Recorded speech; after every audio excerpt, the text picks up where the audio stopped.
میں سب مسلمانوں کو ایک پیغام دینا چاہتا ہوں کہ حافظ سعد رضوی صاحب جانشین ختم نبوت کے جو مجاہد عظیم مجاہد ہیں، حضرت پیر میر علی شاہ کے بھی یہ وارث ہیں اور حضرت حاتم حسین رضوی صاحب کے یہ وارث ہیں۔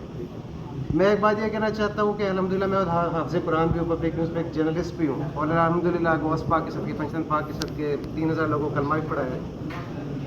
یہ سب حضور صلی اللہ علیہ وسلم کا صدقہ ہے۔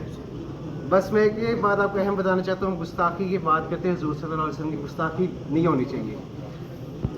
یورپ میں یہ قانون یہ ہے کہ ہٹلر جو ہے کہ ہٹلر کا نام نہیں لیا جا سکتا کیونکہ اس نے 60 لاکھ یہودیوں کا قتل عام کیا ہے، ہولوکاسٹ سے وہ نام دیتے ہیں، اور جو کوئی اس کے خلاف بات کرے اسے جیل کی سزا ہے۔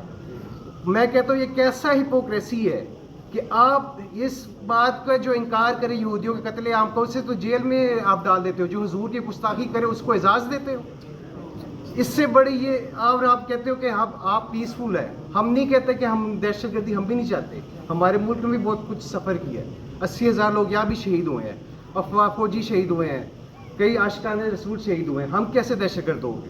ہم تو اصلاح حضور صلی اللہ علیہ وسلم نے خود فرمایا تھا، میں تمام جہانوں کے لیے ہدایت ہوں، تمام جہانوں کے لیے رحمت ہوں۔ اور میں ایک اور اہم بائبل میں لکھا ہوا ہے، بک آف لیویٹیکس چیپٹر 24 ورس 16 میں، جن کو میں انگلش میں پہلے پڑھوں گا پھر بعد میں اس کا ترجمہ کروں گا۔ حضرت موسیٰ کہتے ہیں کہ حضرت profit موسیس said that those who insult God they shall be killed۔ جو کوئی خدا کی گستاخی کرے، بائبل میں لکھا ہوا، میں اپنی طرف سے نہیں کہہ رہا، وہ جینے کا حق نہیں رکھتا۔ اور ہم بھی کہتے ہیں جو حضور صلی اللہ علیہ وآلہ وسلم کائنات کے تاجدار، آمنہ کے لال، خاتم النبیین، امام العالمین کی گستاخی کرے، وہ جینے کا حق نہیں رکھتا، اسے حکومت سزا دے۔ اگر بائبل میں لکھا ہوا ہے، ہم کہتے ہیں حضرت عیسیٰ کی بھی گستاخی ہمیں نہیں برداشت، کسی بھی نبی کی بھی۔